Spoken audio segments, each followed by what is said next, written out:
We're just we're gonna start. Welcome, Stephen. Thank you for being with us in this webinar in the Meta Forum.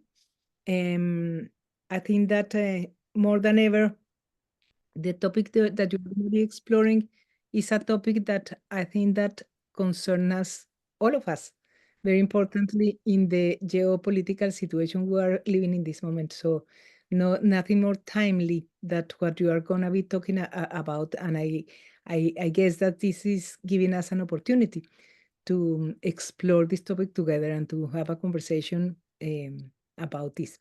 So welcome to the Metaforum webinars. It would be nice if you introduce yourself, just let people know a little bit about you and just start. Normally we have like 45 minutes presentation and 45 minutes discussion, but take your time and use your time as you wish, okay? Okay, in terms of who I am, a person of many lives, currently at UCL, but prior to that, University of Edinburgh, but prior to that, much industrial experience, particularly in the electronics sector in many roles. First exposed to the viable systems model in 1986 through Rao's lectures, and with it, I've been working with the concepts of cybernetics and systems thinking ever since, recently picking up on these ideas and developing Rao's insights, particularly with regard to the VIPLAN methodology, which I'll be referring to later. The talk I want to address today is about ethics and the VSM. And the reason, why am I not getting? The reason why I'll explain, but I'm going to start with this proposition. Technology is not neutral. And I say this because I spent much time at Edinburgh University looking at the way we engage with technology. So if technology is not neutral, then I suggest that since cybernetics, I would argue, is a technology, then cybernetics is not neutral. The justification of this is if we look at a definition of technology, and I'm looking at this definition by Dosey, which I think captures the essence of what we need to think about when it comes to the elements of technology. Technology is a set of pieces of knowledge with directly practical and theoretical know-how, methods, procedures, experience of successes and failures, and of course, physical devices and equipment. This draws attention not to the embodied physical aspect of the technology, the artifact, but the disembodied part, which relates to the people that are engaged with it. And I suggest that this disembodied part is a reason why technology is not neutral. So it comes back to this notion of what to be looking at. When it comes to cybernetics, let's go back to the early days of cybernetics, and one of the problems that it was faced was how to shoot down a plane. If we start looking at this, we see an artifact, but with it, we have an artifact that has a human. We see the artifact human fusion here. And there is an issue with regard to the idea that we're trying to shoot down this artifact human entity here. So we've got the origins of cybernetics being locked into a military context. And, I suggest that this gives substance to my argument that cybernetics is a technology and cybernetics is not neutral. The story or the narrative that I want to relate to began a couple of years ago, and it's taken me down quite a, how would I describe it? What's the right word? An emotional journey. Because I was invited a couple of years ago to review a book on killing killer robots. In other words, we're looking at autonomous weapon systems. And with it, by reviewing this book, while the book was really good in explaining the legal and ethical issues behind it, there were various aspects to it that left me wondering about how we can actually think about autonomous weapon systems. And we start looking at this, then it led me to the idea that when we start thinking about autonomous weapon systems, let's ignore for the moment the word weapon, but focus upon the two words autonomous systems. And it led me to think about autonomous weapon systems in terms of three pillars: the notion of systems, notion of autonomy, and I'll come on to the third issue presently. The paper that resulted from the conceptualization work I did was published about 4 or 5 months ago, a cyber-systemic view of autonomous weapon systems, and develops the notion, the ideas that I'm presenting today. And it looks at the UK view or approach to autonomous weapon systems. But I want to start thinking about this more deeply in terms of the implications. I want to start off by thinking about systems. So when I look at this notion of an autonomous weapon system, the question I've got to ask is, what is the nature of this system? And I love the notion of recursion, because the notion of recursion allows us to think about the multi-levels of systems. And if you look at the imagery, then we have at the top Westminster, Big Ben, the seat of UK government. Below it is one of the latest aircraft carriers. Below that is a helicopter that is from that aircraft carrier. And situated on the bow of this aircraft carrier is this individual who has got this weapon here. So when we start looking at this, in terms of deployment of use, we have this human artifact engagement, which I would argue has a degree of autonomy, but each of the other elements have a degree of autonomy. So when we start thinking about what constitutes the nature of the system, that is the weapon system, then I suggest that we need to think about it recursively, because it's only recursively that we can start to get an appreciation of the systemic aspect of this. However, I'm looking at autonomous weapon systems, and this is not going to be a particularly easy topic, because if we really want to understand AWS, then we ought to look at the world of practice, and the best testbed is in a war. So when we start thinking about what's going on, then we've recently heard about smartphones and pagers. And I ask the question, it's not just an entity that sits in someone's pocket that has gone off. What's the nature of the system that resulted in this particular set of events? Yeah. So we move on to the notion of autonomy, because the notion of autonomy itself is an interesting and perhaps very contentious concept, particularly with regard to autonomous weapon systems. And when we start thinking about this, again, we can think recursively in terms of the capacity for self-regulation at each of the different elements. We start looking at it in terms of this warship, this aircraft carrier. The image above it is the Ministry of Defence, but how much autonomy have they got relative to the Houses of Parliament and 10 Downing Street? What is the capacity for self-regulation and at any of the levels that we're actually looking at?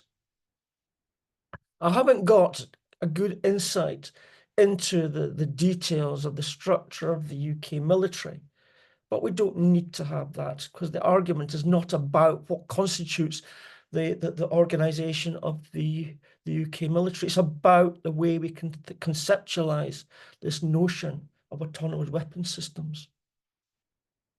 Which moves us on to the notion of what constitutes autonomy. When we start looking at this, the US Department of Defense have identified 4 degrees of autonomy. One is human operated.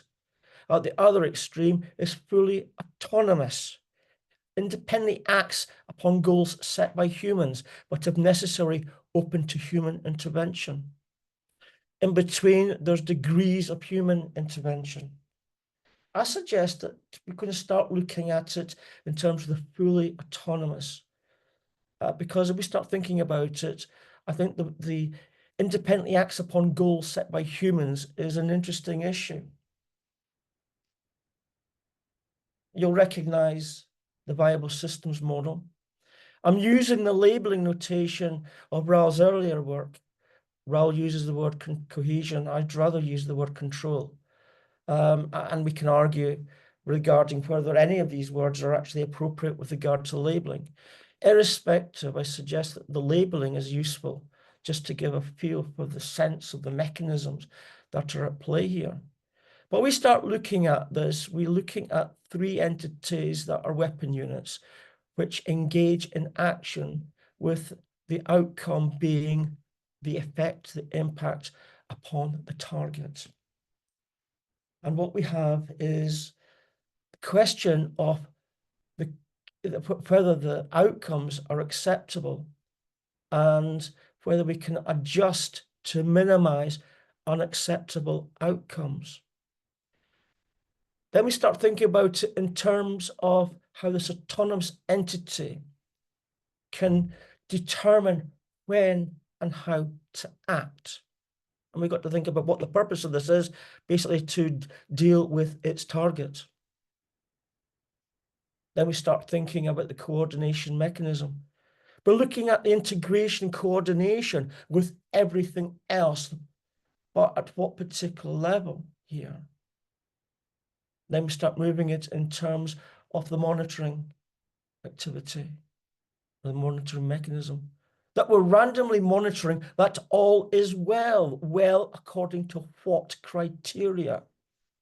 The criteria of acceptance. And then we've got the intelligence function making sense of what is going on outside. Conflict zones are fast moving, turbulent. And with it, we've got this issue of how we can adapt with regard to dealing with the changing circumstances here. And then we start thinking about the governing principles of functioning, which, according to the definition that we had previously, is to do with the human setting of these principles here. So we have one way to look at this level 4 autonomous weapon system. In terms of threats, well, there's always the issue of cybersecurity and the ability to perhaps hack it, take over, do whatever. But what about the ability to modify policy? If we start thinking about this technological entity devoid of humans and its ability to modify policy, does this mean that then we have an entity that becomes unpredictable in its actions? It reminds me of science fiction. Was Hal not a creature of this, or an entity of this particular form? It also draws attention to this issue of human oversight. Do we need to have human oversight? Perhaps I suggest we do need to have human oversight, because when we start thinking about the target, then I suggest we need to think about, well, who determines if outcomes are acceptable? Who determines how to minimize unacceptable outcomes? And we start looking recursively at what constitutes the systems involved here. We see different views about acceptability of outcomes as we move towards the level of the United Nations. Which moves us on to another dimension. and that's the dimension of values. And that notion of values, I think, is extremely important, and that is what I would like to focus in on. The image that you see are the UCL student protesters and their encampment.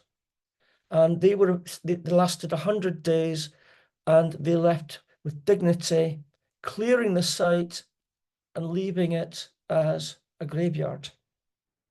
So when you start looking at this notion of values in this particular context, then I suggest that it's not about one side establishing that there is an enemy, but we're looking at people, and people have values irrespective.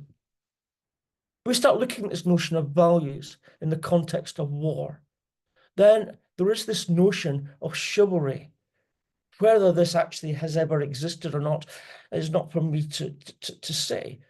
But this notion of chivalry suggests that there is a warrior code of ethical behavior, demands fairness of offense and defense, a mutual respect between opposing forces. We hear about this in the First and Second World Wars, of this actually occurring here. And there's this issue of denouncing and forbidding dishonorable and treacherous conduct here. No. But does everyone behave on this particular basis? When I start thinking about this, then we look at it in terms of international humanitarian law. This is Zeus on the side. This notion of international humanitarian law is supposed to govern the global conduct of conflict. And with it, we're looking at the important issues of distinction and proportionality. This issue of distinction is with regard to the targeting of solely military targets, but non-military targets are not targeted. But there is the expectation of collateral damage, whatever that means, that there will be expected harm, but it is not expected to be excessive, and there is expected to be anticipated military advantage. So the group of soldiers attacking a house, they see a child and they decide, okay, they're not going to attack because there's a child present here. So we revert to the wartime situation, and with the statistics, then we start to ask the question with regard to distinction and proportionality. And when we start looking at the evidence of how this conflict is being conducted by one side and the use of artificial intelligence, which I've looked at in the article at the top, when proceed with caution is ignored, accountability must still prevail. We identify different systems, AI empowered, the gospel, which targets physical infrastructure, lavender, which is about the identification of targets. Somehow there's a population, or there's a database of the population, and what we have is the profiling of a military operative, and that profile of a military operative is used to profile the rest of the population. People are tracked by their smartphones. And whereas Daddy is about locating a military operative when they return to their domestic home, and that home becomes a target.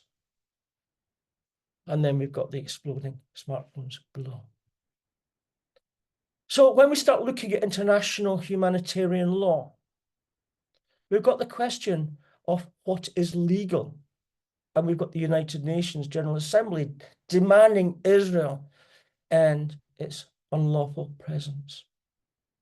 There is the issue of compliance. But there is another issue of interpretation, with Netanyahu lashing out at the UN as he defends Israel's actions in Gaza and Lebanon. So when we start looking at this notion of values, let's just look at this. I'm not an expert in ethics, but we start thinking rationally about the critical issues. That suggests we've got the underlying principles that relates to what is morally right and is underpinned by our beliefs, which guides our decisions, and we may consider the consequences with regard to them. In both cases, we're looking at judgments about what is acceptable. When we look at the scope of this, then we've got a lot of issues that we can consider. The notion of being virtuous. I think this was Aristotle's notion of the character of the individual and who we are in terms of what we value.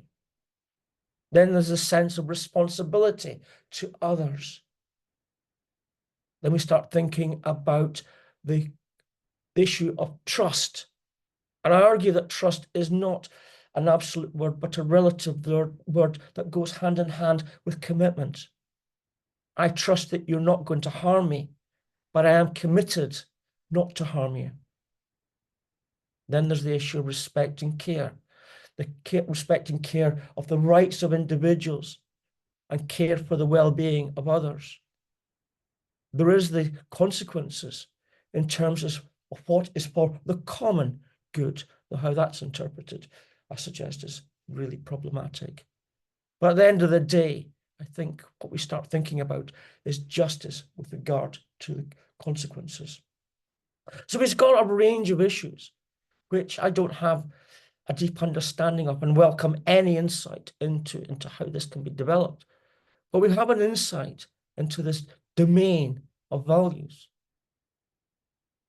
And then we have to start thinking about this notion of what constitutes our personal values, as opposed to the cultural norms that we engage in. And it perhaps illustrated with the notion of being professional. Professional to the code of conduct of our profession, but what about being committed to our own personal values, which may exceed that of our profession here.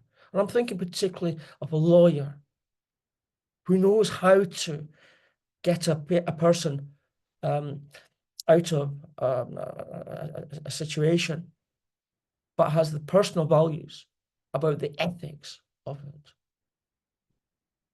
And there's something missing. Where's accountability? This issue of being accountable, responsible, but accountability.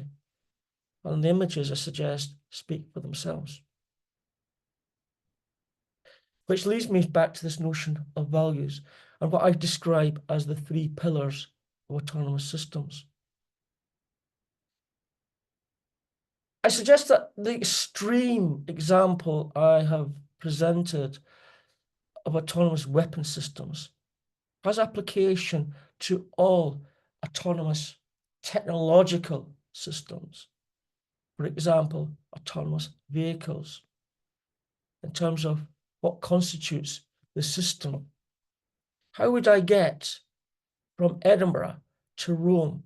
What is the system, or the different systems with integration of systems or whatever? And then I start thinking about the potential for harming someone else in an accident of one form or another. Do the core principles of distinction, proportionality, and accountability apply here? And how do these relate to the issues of well-being, diversity, equality, inclusion, data protection, cybersecurity, privacy, trust and commitment? Where's the human in all this? Where's the human oversight here? Which moves me on to thinking about this more philosophically, ontologically. And when we start thinking about this, then we can start perhaps thinking about it in terms of the classical subject-object ontology, where we have an observer and the observed here. And it's perhaps not dissimilar to the ontology of first-order cybernetics, where we're looking at the subject and the object being the aircraft. But it's not just the aircraft, it's the aircraft and a human subject here. But I suggest that the way we look at this the subject is in exactly the same sense as in classical ontology. I suggest that when it comes to second-order cybernetics, when we think about it in terms of the observing systems, we are all observers. Then we start to move to a different ontology, the ontology of the subject, in which case the notion of values, I suggest, becomes quite important.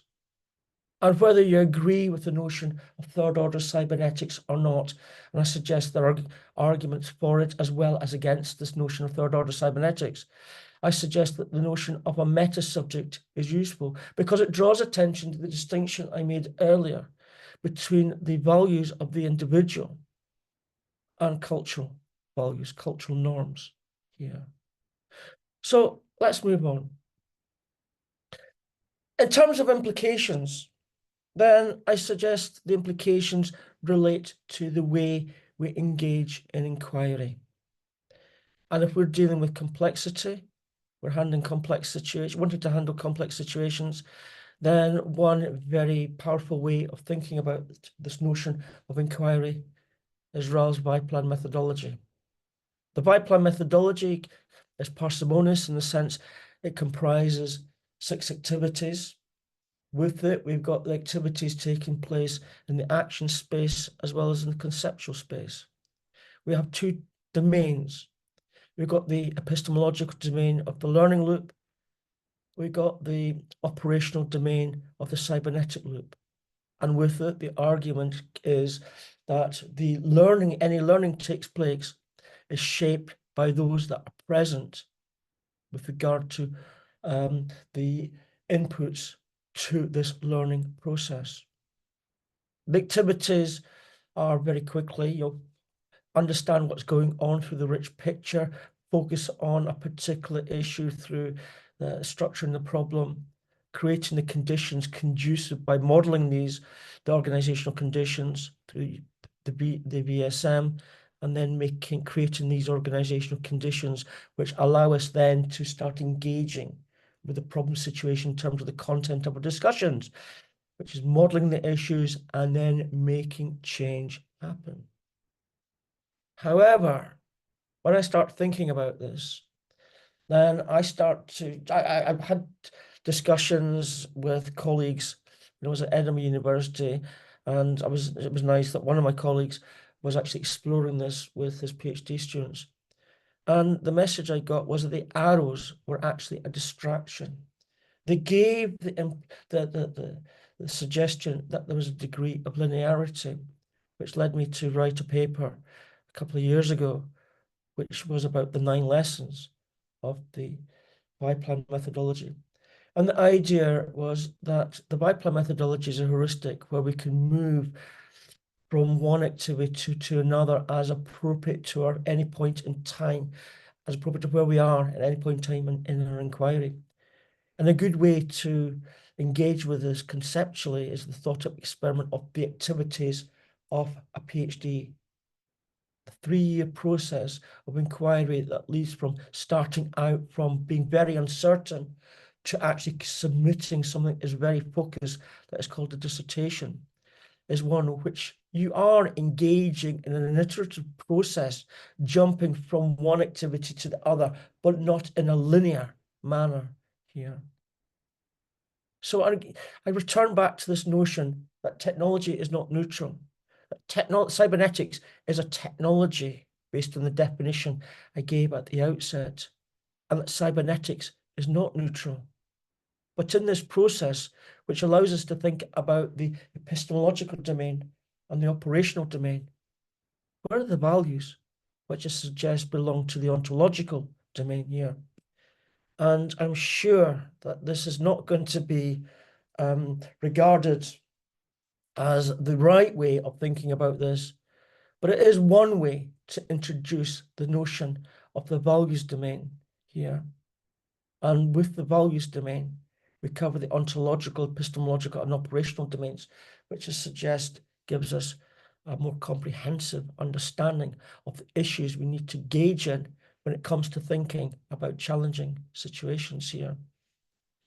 So I will finish off with this particular set of paragraphs, which is at the end of the introduction of Norbert Wiener's book on cybernetics.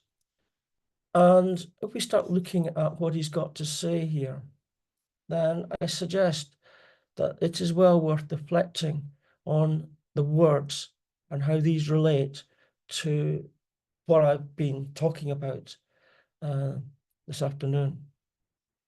Those of us who have contributed to the new science, no, I can't see that because for some reason, the new science of cybernetics, and thus stand, have I got an interruption on my screen? Yeah, I've got it.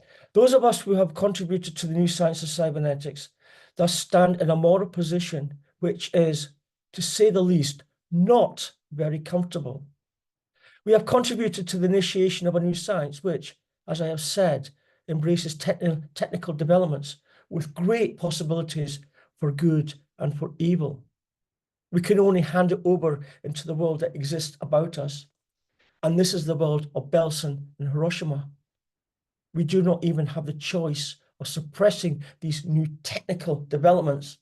They belong to the age, and the most any of us can do by suppression is to put the development of the subject into the hands of the most irresponsible and the most venal of our engineers.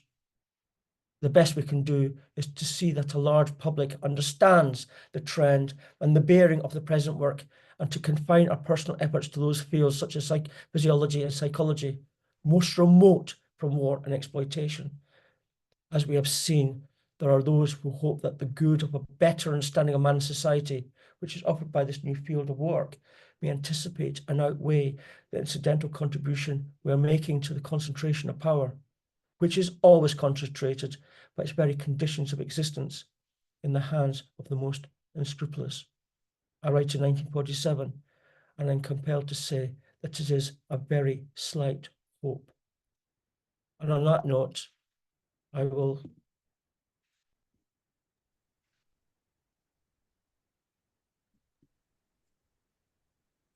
lose my screen. No, you are still there. Your screen is there. It is there. I don't know what's happened to my screen. The last screen, we're basically returning back to the notion of cybernetics as a technology, and as such, cybernetics is not neutral. And that's the end of my talk. Thank you. Thank you, Stephen. Excellent. Very, very challenging and interesting. I will invite people to do questions. I have my own questions, but I would like to see who else have questions. Would you please raise your hands? Questions, comments? We have John Waters. Yes, just very quickly. I see in the chat that Richard Helen's already brought up the issue of Mick Ashby's ethical regulator theorems. I didn't hear any reference to that here. I was wondering, are you aware of Mick's work? I'm not aware of that specific work, no. You might find it interesting because you may know Mick as Ross Ashby's grandson. And he was struck quite early on by the limitations of the Conant-Ashby theorem in dealing only with the effectiveness of regulators rather than the ethics. So he started developing an approach to this. His main concern was in the context of artificial intelligence, which was something less of a threat, but still looming when he started work on it. Unfortunately, his untimely death not very long ago may have possibly left his work as a forgotten dangling thread. I would be very interested to know from anyone here whether they're aware of anyone having continued Mick's work, because I think it was extremely important. I'm stop here. Thank you, John. Stephen. Well, I'm very interested in this, and I'm certainly going to look into this. This is very much work in progress, stimulated by this book review. And I say, in many respects, I feel very much out my depth, but reassured by the power of the VSM to actually help thinking about many of the issues here. But the issues, the VSM, for me, is very powerful in terms of thinking about the organizational aspects to it. For me, the question is, how do the ethical aspects of this contribute, or how do they, how can they be engaged with through the lens of the VSM? I'm not quite sure at the moment. Okay, thank you, Stephen. We have James first and then Richard. Hi. You mentioned Israel, which was kind of interesting. Do you know what the largest defensive autonomous system in the weapon system in the world is? I suggest it'll be an American or Chinese.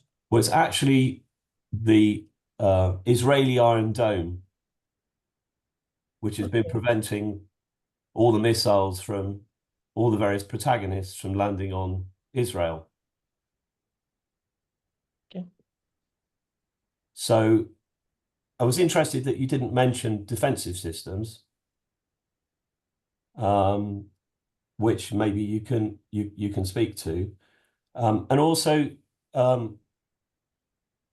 all these systems are developed for a reason. So in cybernetics, the whole purpose of cybernetics, from my perspective, I know we can argue about definitions, but is control. So the question becomes, what are the autonomous systems trying to control? And if you go to a BAE lecture, they'll explain that there are various different things they're trying to control and various different measures and different levels of autonomy that go into the weapon systems or defensive systems based on what they're trying to control. So I don't know if you'd like to speak to that through VSM. I think we can look at the notion of control through the VSM, but it's not so much the issue of control that I'm concerned about. The issue is the issue of accountability, because very much designing a system, and yes, you've got the defensive side of it, but for me, when I was looking at this, then it's the attack aspect of it in the context of international humanitarian law. When we start looking at the defensive side, then there is the expectation that you're not going to be engaging in unnecessary collateral damage. But then again, it's a question of what you describe as being defensive. So in cybernetics, defensive is all about protecting the essential variables, which if you're a country, is the people that exist within your borders, because you're trying to protect those people from harm and danger. So from a defensive system, the ways in which the ethics go into those systems is based on the programming and design of when those systems are used to counter whatever's coming at them. Okay, sorry, go on. Well, and the reason these systems have been developed, especially the most extreme ones where there is no human in the loop, which is level 5. So the thing does what it's programmed to do, and it doesn't tell a human that it's even done it. That's the most extreme level. Is that they're designed to operate, to be able to respond at speed to the automated attack systems of the other party. And the reason for all these automated systems is that the sophistication of the technology has got to a level that the speed at which the attack occurs is faster than a human brain can process the information and respond. So there's an arms race based on technology. I see where you're coming from. Okay, I understand totally what you're actually saying with regard to the desire to move to faster, more capable responses to attack. And I totally accept the point you're actually making with regard to the defense side of it, the idea of protection. The issue I'm trying to get to is not so much the fact that you're actually looking at protection, but I'm looking at the notion of the values that are raised when it comes to any use of these systems. And we see one form of these systems which is causing issues with regard to the non-military casualties here. And it's that aspect that I'm concerned about. And this draws upon, and whilst I quite appreciate the point that from a defensive point of view, you may have supposed design with regard to ethical aspects to it. And I'm aware of this. But when it comes to the actual use of it in an attack situation, what is the scope for the use of these weapons? And is there a boundary beyond which these weapons should not actually be used? And it's this boundary that I'm concerned about as defined by international humanitarian law. But does that answer your question? That helps to clarify. Thank you. Thank you, James and Stephen, for a really interesting exchange. Stephen, can I ask you please to stop sharing your screen so that we can enjoy the full screen? Okay, good. Yeah, much better, thank you. Richard. Yeah, thanks. That was really very thought-provoking. We touched very briefly on the influence of the explosion in AI technology, but I think this is perhaps the way into really getting to grips with this, because as you probably all are well aware, there's a massive activity going on in AI alignment. An alignment with what? Well, I think implicitly it's alignment with the values about which you've just been speaking. And my thought was, and I'm not an expert in either cybernetics or AI, I'm just an interested observer, but my thought was, how would the world of VSM map onto the world of AI? And is there a useful exchange to be had there in order to influence the whole activities that are going on in AI alignment? And just to note that there are some entities which have been set up which are specifically focused on AI, because they realize there is on AI alignment, because they realize there is an implicit creeping exploitation motivation rather than alignment constraints. And we're talking about multi-billion-dollar investments here. So this is not a trivial undertaking. And I'm just wondering whether there is something to be had in terms of bringing the world of the VSM framing of systems and cybernetics into this burgeoning world of AI. Is that an opportunity? That's all. Well, the model I presented of an autonomous system was with the assumption that it was AI empowered, that we have this entity that is smart because of AI, and it has got the capability of determining a target, determining when to engage, is part of a system that monitors what's going on outside, and with it adapts, and with it is able to respond to changes in the situation, that is guided by underlying principles here. So the whole assumption of that model that I presented is that it is AI empowered. So with regard to the fusion of the notion of what constitutes AI as a technology and the VSM as a model to conceptually explain, that's what I was attempting to do, but obviously that wasn't apparent, or was it? Yeah, maybe it's at an abstract level for me, but to get my head around. But I'm just wondering, that there is this vast undertaking right now going on. How does one make a clear call to the value systems such that the alignment developers are explicitly using that kind of language. And I for one haven't seen that very explicitly. So it'll be interesting to see what's going on there. So I'll leave it at that. Thank you. Okay. Thank you, Richard and Stephen. We have Margaret with a question.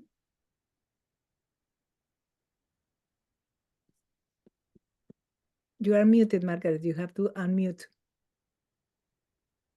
You are still muted. There we go. Sorry, got to get to the right screen. Yeah. Yeah, so I really loved the way you described the third order cybernetics idea of subject to meta system. I think that that's incredibly powerful.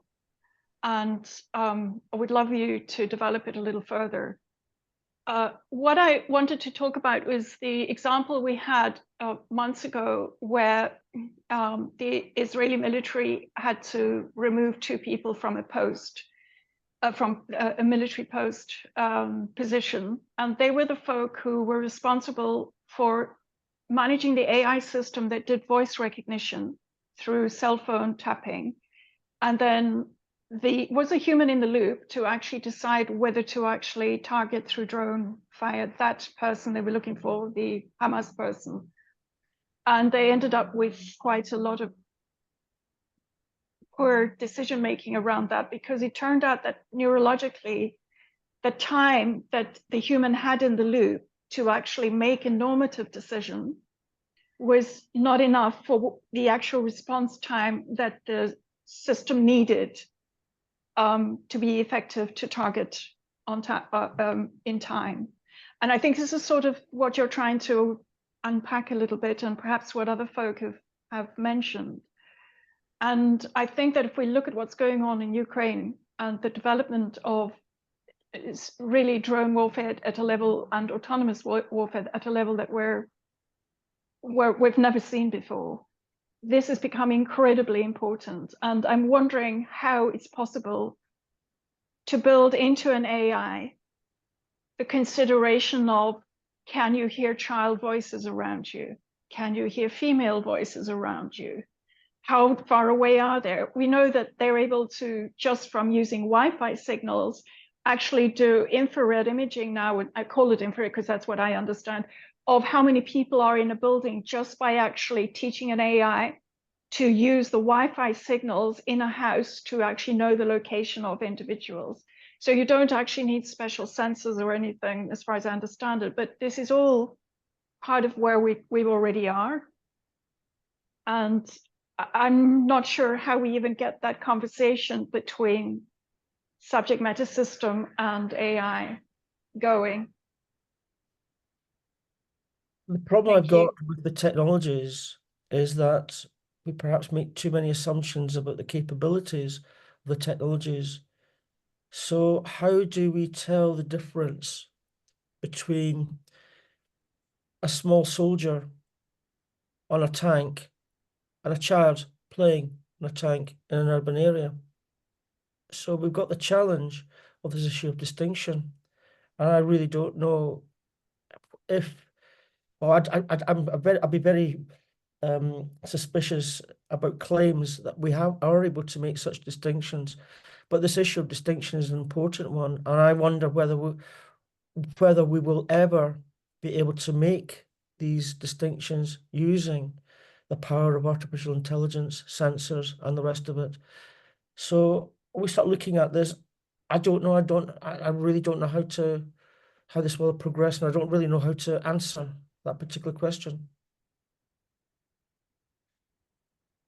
Thank you, Margaret and Steve.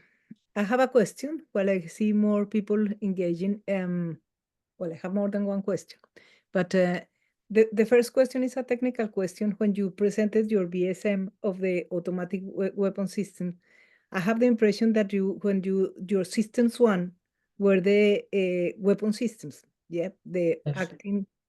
But in that respect, are you thinking about just the machinery, the technology as a viable system, or are you assuming that there is the humans that are designing, managing, or using the technology as part of the viable system that you are representing? How are you using the VSM? I was using at the most base level the entity as being without human intervention, fully autonomous in the level 4 sense of the Department of Defense view of the different levels of autonomy. So this is without human intervention. Okay, well, that's an important clarification to understand the way that you are doing your analysis. But even in that, because the way that I understand the VSM, I always understand the VSM is a way of modeling social organizations, which means human organizations. Yeah. So in that respect, to use it for automatic weapon systems is an interesting research, but of course it brings up all sorts of questions that you have explained very clearly the kind of questions. Now, even at that level, when you did your recursive analysis, and then you show clearly that there is United Nations, something that is supposed to be United Nations at level 0, at the global level, and then the different the different countries, NATO and the different defense organizations, international defense organizations, and then down to the different countries that participate in there. There is a clear, very huge gap, ethical gap in terms of what is it at the global level. I mean, we do know that United Nations doesn't have any strength, any capability of enforcing the laws, the ethics of war. And if these kind of global organizations don't have the power to enforce them, I think that it seems to be that we are in a kind of emptiness in terms of who can make sure that, first of all, automatic weapon systems are designed with some kind of human ethics that will respect some kind of basic laws of behavior. This doesn't seem to be the case because of many reasons, and doesn't seem that there is any organization, human organization, that can sort of make sure that those using automatic weapon systems to manage wars are adhering to any kind of ethics, isn't it? We have a kind of big emptiness that is perhaps what explains the situation we are in this moment. The aim of the framework that I've offered is to draw attention to the kind of issues and questions that you've raised. The aim is to just be able to put together a means whereby we can start asking the kind of questions that are being asked tonight. So I don't have specific answers, but I think the framework I've offered is provocative enough to make us focus in on the complexity that's involved here, and by doing so, recognize the many different issues and questions that should be asked with regard to what's going on.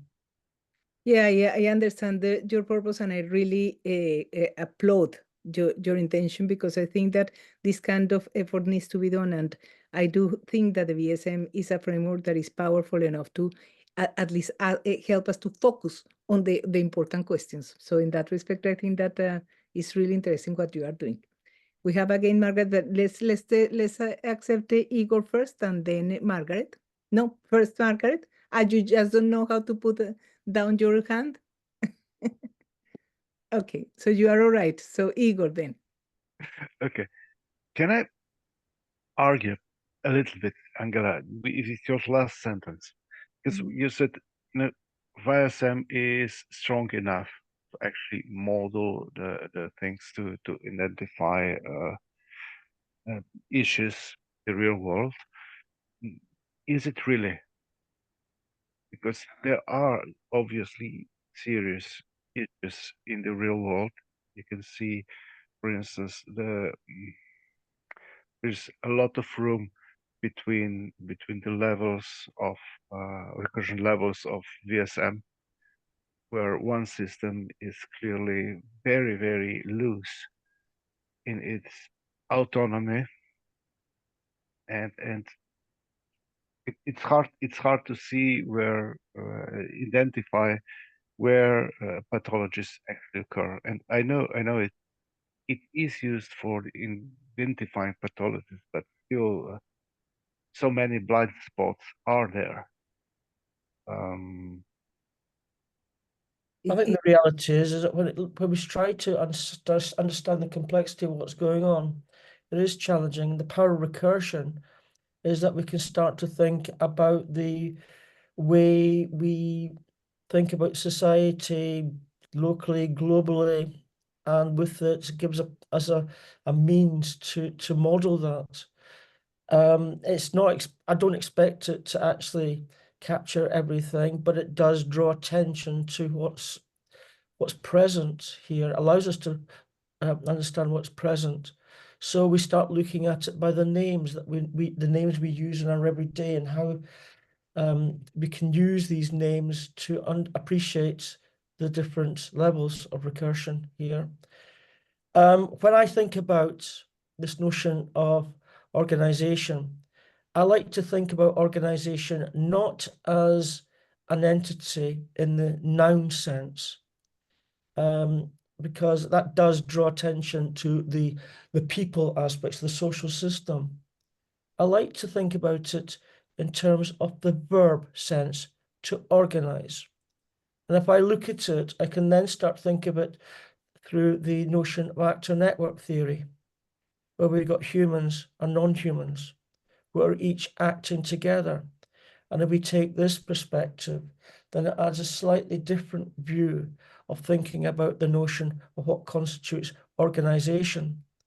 And thus, whilst we think about the VSM, perhaps through a social lens, I suggest we can think about it in a slightly different way. And I say the actor network theory view thinks about it as in terms of actors. And we start looking at the different actors, both human and non-human, in the sense of how to organize.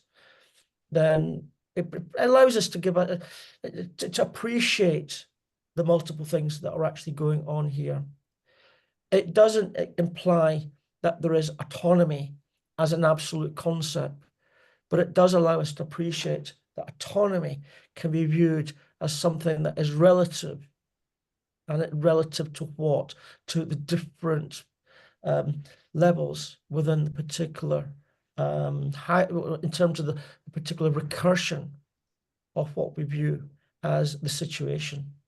I'm not sure if that makes sense or not. Kind of. Let me try one more time, if you agree. Usually, organizations behave in a nominal way in an environment on a certain level of understanding. But then there are several levels below that, where the actual decisions are being taken, right? So you have this nominal decisions. For instance, you have this United Nations Security Council. I know Slovenia is currently presidenting that, and it's horrible, because you can see that you cannot do anything at all. And then you have this second level of decision taking, which is completely different, guided under completely different principles as the top level, right? And then you have several levels of decision taking beyond that, right? And they do not really correlate with the top level, the ethical, the moral, the everything which should be in and is stated on the top level, that's on the top level. But on the second and the third level, you have decisions. Okay, now we need to go to the war, or now we need to, I don't know, kill 10 people who are not military just to hit one military target. And this is definitely not on the same level, but this is a decision, and it is argued, but it is not argued openly. Okay. Right? If I interpreted what you're saying, I'm not arguing that there has to be autonomy at any particular level, but I'm arguing that there's the potential capacity. Whether it exists or not is another matter altogether. And whether if it doesn't exist or is weak, then that's a separate matter altogether. What I'm looking at trying to do is trying to appreciate what is going on in the situation, to recognize the disparities across the different levels. Does that answer your question? Thank you. Thank you, Stephen and Igor. We have Chris Hamlin. Hi, Stephen. I mean, first of all, can I thank you for what's really kind of made me think hard, and I'm not quite sure how to, not even sure what my question is, except it's maybe an observation. Is I'm first struck that as an engineer trying to use and understand complexity and the use of VSM as a vehicle for helping engineers and engineering as a profession behave more responsibly, I am somewhat struck by Vina's comment about the worst whatever it is, the most any of us can do by suppression is put the development of the subject into the hands of the most irresponsible, most venal of our engineers. This doesn't fill me with joy as a statement. And equally, the supposition that psychology is far from war and exploitation is also something I would question. But it seems to me that if I'm understanding you correctly, Steve, what you're trying to say here is it's not the weapon or the AI where the problem is. The problem lies in the systems thinking that sits behind it. It's the cybernetics that lacks it, that lacks this kind of sense of moral judgment or ethics. And sort of picking up maybe on Angela's point that this is actually a cybernetics being a study of organizations or organizing, to turn it into a verb, but a human action makes me, well, I suppose my question for you, Stephen, is it sort of what I hope to be true and what my work is about and Penny's work is about is what is the potential, do you think, for thinking about engineers as a profession and as a group of people that need to be organized, and how we can use this understanding to help the engineers not be irresponsible and venal, but be responsible and whatever the opposite of venal is, but maybe it's too late in the day for me to actually know. Is this the way out, or is it one of the things that we need to do? Is there value and merit in that as an approach? I want to provoke these kind of debates. And one of the issues we've got is one thing to design, but there is the issue of the use. So an engineer may design something with the greatest of goodwill, but at the end of the day, what about the use of it? And I think there is a big distinction between this. What do we use knives for? Well, we can use them to kill, but then again, they're useful to cutting up meats and spreading our butter on our bread. So we start looking at it, and it's back to this issue of neutrality. And where are we positioning ourselves with regard to the whole spectrum of activity that relates to bringing a technology into being, its use, and end of life as well? You might as well consider that. It's not something that's specific to engineers, but it's specific to all of us with regard to the way we engage with these technologies. From an engineering development perspective, then I suppose this relates to the underlying principles that guides the design of whatever, that we are not building into it a capacity that by default is going to cause harm. But beyond that, I'm not an engineer, so I can't really comment on this. I don't know if that... It feels to me that there's something that as in engineering we need to do, which is think about the externalities. The combustion engine is no different. Well, at one level is no different. Internal combustion engine has facilitated phenomenal benefit to society, but there's an externality associated with it in the form of carbon dioxide emissions and whatever that collectively we've chosen to ignore, despite being certainly aware of the potential of it. And I think there's a I think you're right. It's not only the design, it's also the use, and actually that's where it maybe gets uncomfortable for all of us, because we're either the active users or the passive beneficiaries of so many of these things, and there's an obligation and a responsibility that goes with that as well. Yeah, thank you. I mean, really good food for thought. I'm not sure what it makes me think, but awesome food for thought. Thank you. Yeah, Thank just to pick up on the point, we hear a lot about the move to electric vehicles, that we've got to move to electric vehicles. But hang on then, let's look at the batteries. What the batteries made of: cobalt, lithium, and nickel. And what are the sourcing implications with regard to these particular metals? We take for granted that having an electric vehicle is the right thing to do. But how many of us are aware of the issues relating to the sourcing of nickel, lithium, and particularly cobalt from DM Congo?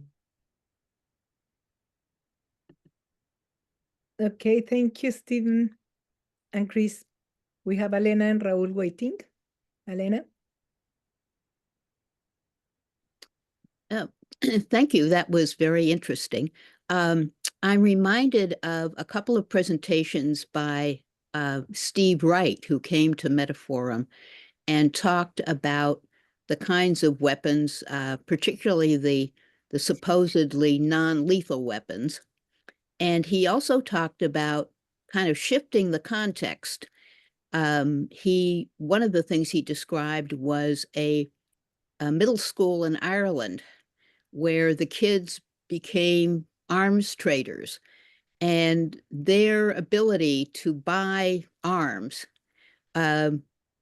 was not actually stopped until they got to the point where they were actually going to have to cough up money.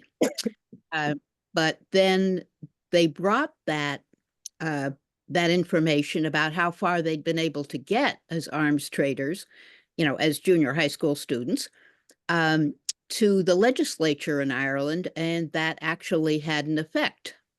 That they had said, wait a minute, we have to be a lot more careful with this.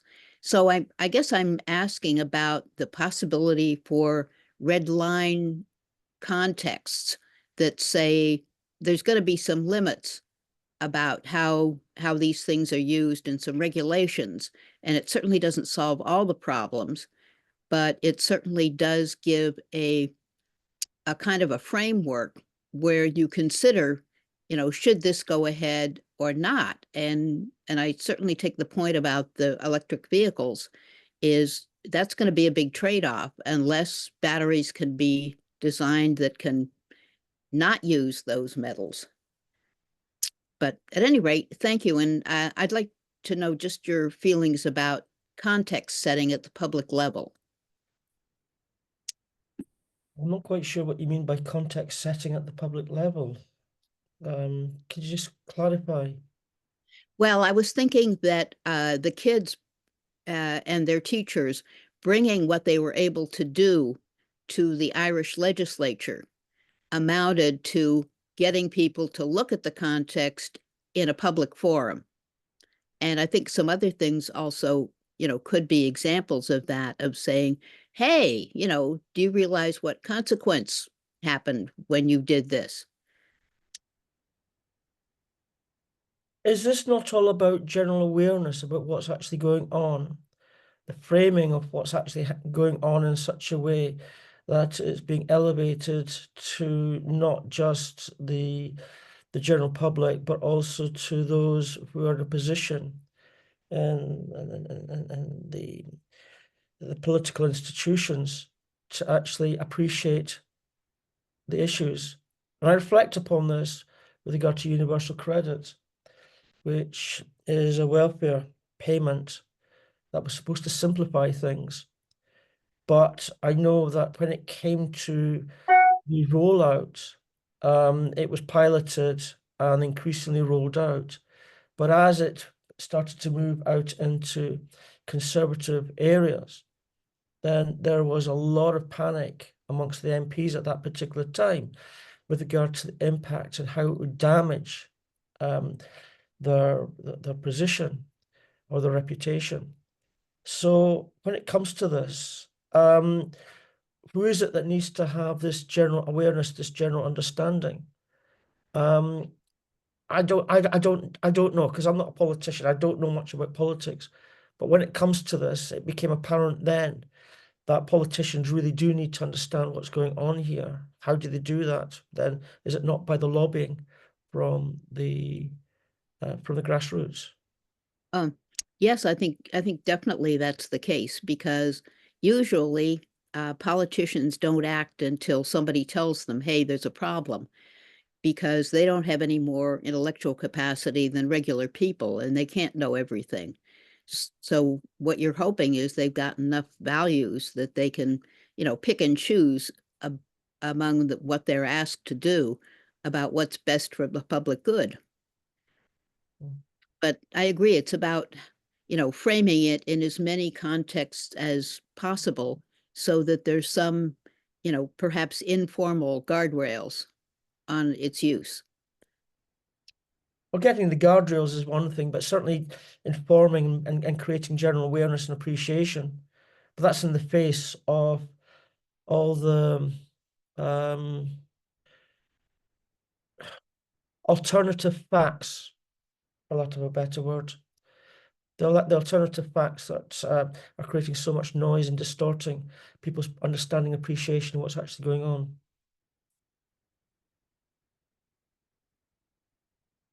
Thank you. Thank you, Elena and Stephen. We have Raúl. Raúl. You are muted, Raúl. Yeah, okay. All right. Thank you, Stephen, for your presentation. I just want to somehow continue with the argument, with the ideas proposed by Elena. In a way, weapon systems are social systems, as we have agreed, and there are people involved in the development of these weapons, and they have the chance to make them very negative and evil to society. Or perhaps they have the chance to develop further the future of a better society. So the question I have in my mind is, how is it that these nuclear weapon or these weapon systems that you have been describing and talking about relate to a structural context that increases the chances for ethical performance and ethical developments, rather than just being involved in technical developments that eventually may produce evil rather than good? Well, first there's the question of the development and the reasons for development. And then the second, there's the issue of the deployment, which I suggest is a separate issue altogether. And then we start looking at the motivations and guiding principles regarding both the development and deployment, which need not be mutually aligned. But at the end of the day, we start looking at it, is it down to the individuals with regard to how they engage in the design activity, or is it left to guiding principles from a higher level? Or are we left to legislation and guiding principles at national level? It's interesting to see that within the UK, there was an inquiry into the use of artificial intelligence in defence. When was it? A year ago. And they expressed extreme caution with regard to the way that AI was used in defence. But if we start looking at other countries around the world, some have got the view that AI should actually be prohibited at a national level. China is against the use of autonomous weapon systems, but is not against the development of autonomous weapon systems. So we start looking at this. We've got individual behaviors, we've got the nation state views with regard to what should be done, and then we've got everything that's in between in terms of how they view what should be done at a policy level. So structurally, it's how disjointed or unified are the different players, the different stakeholders in this? I don't know. I get the impression that there is the unholy alliance between certain industry or defense industry and the military. But what about all the other stakeholders? And how are they engaged in this? And then you look at it at the individual level and the choice by individuals not to participate in development activities, as we saw, I think it was at Amazon, where individuals decided that they do not want to work with some of the artificial intelligence developments that were being pushed into the military. I don't know. I really don't know. For me, I look at this and I just see a lot. Stephen, what I would like you to develop a little bit is how is it that the structural context, which is underpinning the development of the weapon system, is really able to improve or not the development of that weapon system. Can you explain, based on everything you have said today, whether there is a connection between the structural level and the development of the weapon system as it happens in the practice of different countries or different situations? Okay, the reason why the models I presented were vague is I don't have the detail behind it. So in that respect, I can't give you the specific details behind what's happening structurally. I am not so much interested in specific details as methodological details. Well, the methodological details is the notion of recursion, which allows us to think about the structural development or the structural relationships. Okay, thank you. Thank you, Raúl. And Stephen, we have Cornelius. You are muted, Cornelius. You have to unmute. You are muted. You have to unmute. So I've recently been very intrigued by this application of AI into numerous systems. And I was reading in the Foreign Affairs magazine about the future of AI in weapons systems. And one part that sort of got me thinking was that the Chinese seem to be the ones who are making the most advances by using simulations with full-on automated combat forces using simulations. And they found that to their surprise, that they very quickly went to escalate to nuclear. And they found that there's no possible way that they can let these things run automated, because that's not what you want to do. So they're looking for ways to integrate some sort of human interface into these to stop it from doing that very quick escalation to total obliteration of both sides. And it got me thinking that, you know, what maybe they need is sort of a something that can take a viable system model and insert it into their structure, including disintegration. I don't know how we would make one of those to run either faster, or maybe by using groups that have already worked together such that they're in tune to each other and know the subjects that they want to hit on, or they're going to need to create answers for. But it sounded like something that could be find a place in their organization to slip this kind of activity in, to allow them this human function that steps in, that isn't controlled by a hardline communist leader, a military leader who's got some other alternative motive. But it definitely seemed that they were frightened by this idea that without some sort of human interaction that was somewhat objective, that it quickly turned into nuclear war. And it has caused them some concern, and they've slowed down some of the applications, but there is an opportunity to find ways to insert the VSM including Syntegration, into the organizations that I think can help, because I think that's a beautiful way to come up with, are we going to do this? Are we not? Let humans who understand the situation have their conversations, using math, science, cybernetics, and then come up with an answer, because there's always going to be some compassion in that room that hopefully leads towards, let's find a better way to do this. But when I heard talk of all this, I don't know if anyone else has read that, but yeah, they're Chinese systems in automated simulations very quickly escalated to nuclear war.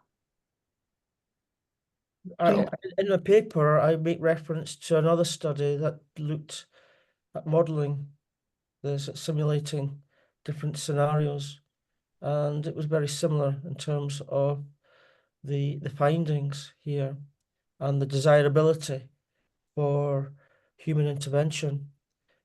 But it might explain why it is that the Chinese are in favor of developing these systems, but are not in favor for the deployment of these systems. Yeah, it makes sense. Yeah. We have James. Yeah, Cornelius, I mean, just to speak to what you were saying, is that we've already had this historic incident where the Russian guy saw all the missiles coming at him, and his orders were to fire back, and we would have had a nuclear war, but he decided he didn't believe the information. And it was only because he went against all his orders and his instructions. Had he been a computer, we wouldn't be here having the conversation now. So the regulation that, we can be too complicated about this, because the regulation of these systems is actually having a human or humans in the loop, and with some critical capability of understanding what's going on. But it is contextual, because if you're flying a fighter jet and the person flying the fighter jet that's trying to shoot you down has got a system which is automated based on, your plane passing him and where it happens to be and so forth, then you're going to use an automated system to supplement your human capability, because humans get mental work overload and then start making wrong decisions. So there are different contexts in which automated systems, aggressive and defensive, can be utilized. I don't know if the word safely, but with safeguards, I suppose, and some where they really aren't applicable, because if you start having big things firing big things at each other, because of all this escalation of speed and everything, you can only respond with a system which is faster or better, and then it just naturally escalates to total destruction. So, Well, yeah, still the idea of, if you have like Syntegrations, like outside of the the combat zone, and people are learning to listen to other people's ideas, it helps to develop your brain in a way to think more critically and to be open to other options, and not just rely on, this is the way I was taught, I'm going to go do it this way. So integrating this in on a systemic level for all people in training and monthly briefings, and finding ways to hear other people's ideas so that you kind of get them in your head, could be a benefit, rather than just say, oh, I've got my weapons training and I'm going to do what I was told to do. But this, from my experiences in being in Syntegrations, it changes the way you think. a reasonable analogy is ABS on your car. When you go into a skid, there's all sorts of things you'll do, but if the car doesn't think you're handling it, the brakes will kick in. And it's that kind of mix, as opposed to you're not touching anything and the car's handling everything. If that goes wrong, it's curtains to Skippy. So it's Agreed. It is it's a very fine mix. Yeah. No easy solutions, but you got to work on solutions or they'll never appear. So.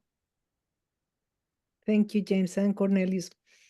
Seems to be that we don't have any more questions. So, Stephen, you want to close the session? Yeah. How do you want me to close it, Angela? What do you think From all this conversation, are you happy with the conversation? Is there anything you would like to say to just finish the provocation, really wonderful provocation that you have provided us?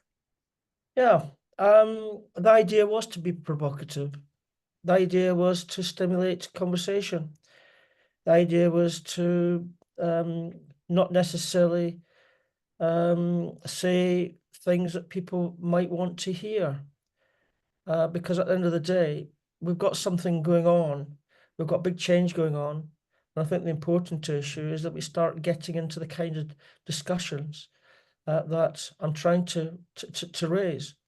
I don't have it necessarily right, but at least I've got a framework to start provoking the discussions. And I certainly know there's certainly a lot of big gaps in my knowledge over this, but if it stimulates debate and allows us to start thinking about where values sits in whatever form, shape, or description, then I've done my job here. That's it. I'm quite happy. Thank you very much, Stephen. Well, thank you everyone for being here and for a really interesting conversation. So hopefully we'll see you next webinar. Next webinar is in November. We will have Fred Malik coming to us to talk about the big transformation. And then in the last session in December, we will have Maurice Jols talking about the practical application of his agency theory in sustainability. And we will be announcing the webinar series for 2025 very shortly. So thank you very much to all of you. Thank you. See you next time. Thank you, Angela. Thank you all. Thank you. Bye-bye. Thank you. Thank Bye-bye. you. Bye-bye, Angela. Thank you so much. See you. Bye, Juliana. Bye. Thank you, everyone. It was lovely. Thank you. Bye, Theodora. Bye, everyone.